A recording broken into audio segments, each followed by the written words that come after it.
और हमारे सैनिकों को एक सम्मान की दृष्टि से देखा जाता है। एक सशक्त राष्ट्र वही होता है जो अपनी सेनाओं को सम्मान के साथ साथ आधुनिक हथियार और साजो सामान भी दे जिसकी उसे जरूरत है। मुझे गर्व है कि आज प्रधानमंत्री जी के नेतृत्व में सरकार हमारी सेनाओं के लिए यह सब सारा काम कर रही है। हमने यह सुनिश्चित किया है कि हमारी सेनाएं हर परिस्थिति के लिए तैयार रहें। और मैं यहां पर army chief general Upendra Dwivedi ji को भी बधाई देना चाहता हूं, क्योंकि बार बार मेरी चर्चा होती रही है और बार बार मैं यह पूछता हूं कि जो भी आवश्यकताएं हैं उन आवश्यकताओं को पूरा करने के लिए हम पूरी तरह से तैयार हैं। और इसलिए इसके लिए हम वर्ल्ड क्लास बेहतरीन गुणवत्ता वाले साजो सामान अपनी सेनाओं को देने की कोशिश कर रहे हैं।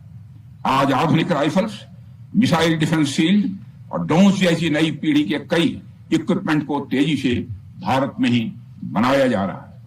साथियों, इसके अलावा सीमावर्ती इलाकों में हमने जो काम किया है वो आप सब देख रहे होंगे। आज एलएसी और यलोसी पर भी कनेक्टिविटी है, वैसी पहले शायद कभी नहीं थी।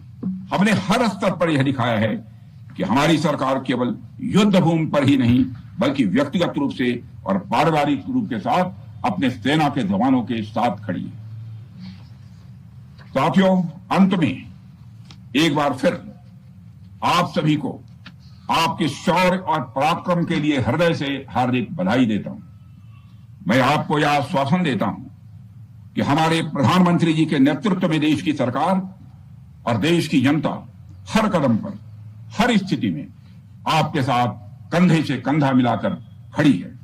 मुझे पूरा विश्वास है कि आपके सहयोग से हम इस पूरे क्षेत्र में आतंकवाद का समूल नाश करेंगे, ताकि कल को कोई भारत की संप्रभुता के खिलाफ आंख उठाने की हिमाकत न कर सके। मोदी जी ने दो टूक शब्दों में आतंकवाद के खिलाफ भारत की नीति को रीडिफाइन कर दिया है, इसे परिभाषित कर दिया है, जो यह कहती है कि हिंदुस्तान की सरजमी पर किया गया कोई भी आतंकी हमला एक एक्ट ऑफ वॉर माना जाएगा। दोनों देशों में जो अंडरस्टैंडिंग बनी है फिलहाल वह इसी बात को लेकर है कि सरहद पार से कोई बेजा हरकत अब नहीं की जाएगी। अगर की गई तो बात निकलेगी तो बहुत दूर तक जाएगी। साथ ही हमारे प्रधानमंत्री ने यह भी साफ कर दिया है, आतंक और बातचीत कदापि एक साथ नहीं चलेंगे, और अगर बात होगी तो आतंकवाद पर होगी और पाक ऑक्युपाइड कश्मीर पर ही होगी। साथियों, ऑपरेशन सिंदूर की कामयाबी ने पाकिस्तान में छिपे आतंकी संगठनों और उनके आकाओं को भी यह साफ बता दिया है कि वे कहीं भी अपने आप को महफूज और सुरक्षित न समझें। अब वे हमारे बहादुर भारतीय सेनाओं के निशाने पर हैं। दुनिया जानती है हमारी सेनाओं का निशाना अचूक है, और वो जब वो निशाना लगाते हैं तो गिनती करने का काम वह दुश्मनों पर छोड़ देते हैं। पहलगाम में धर्म पूछकर हमारे निर्दोष लोगों को मारा, उसके बाद आपने जो जवाब दिया उसे पूरी दुनिया ने देखा है। उन्होंने यह नहीं सोचा कि आम नागरिकों ने उनका क्या बिगाड़ा है, उन्होंने ऐसा क्या किया है कि उन्हें मार दिया जाए।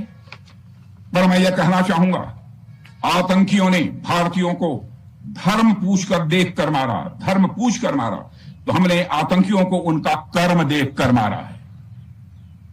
उन्होंने धर्म देखकर बेगुनाहों की जान ली, यह पाकिस्तान का कर्म था। हमने कर्म देखकर उनका खात्मा किया, यह हमारा भारतीय धर्म है।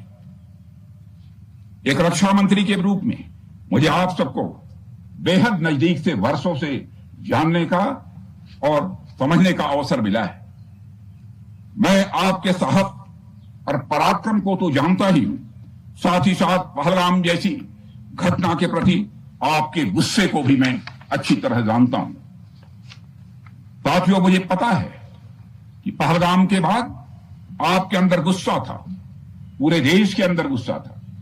मुझे पता है कैसा महसूस होता है जब धमनियों में बह रहा रक्त बेकाबू होने लगे, और मुझे इस बात की खुशी भी है कि आपने अपने गुस्से को सही दिशा देते हुए बड़ी बहादुरी और सूझबूझ के साथ पहलगाम का बदला लिया है। दो टूक शब्दों में आतंकवाद के खिलाफ भारत की नीति को रीडिफाइन कर दिया है, इसे परिभाषित कर दिया है, जो यह कहती है कि हिंदुस्तान की सरजमी पर किया गया कोई भी आतंकी हमला एक एक्ट ऑफ वॉर माना जाएगा। दोनों देशों में जो अंडरस्टैंडिंग बनी है फिलहाल वह इसी बात को लेकर है कि सरहद पार से कोई बेजा हरकत अब नहीं की जाएगी। अगर की गई तो बात निकलेगी तो बहुत दूर तक जाएगी।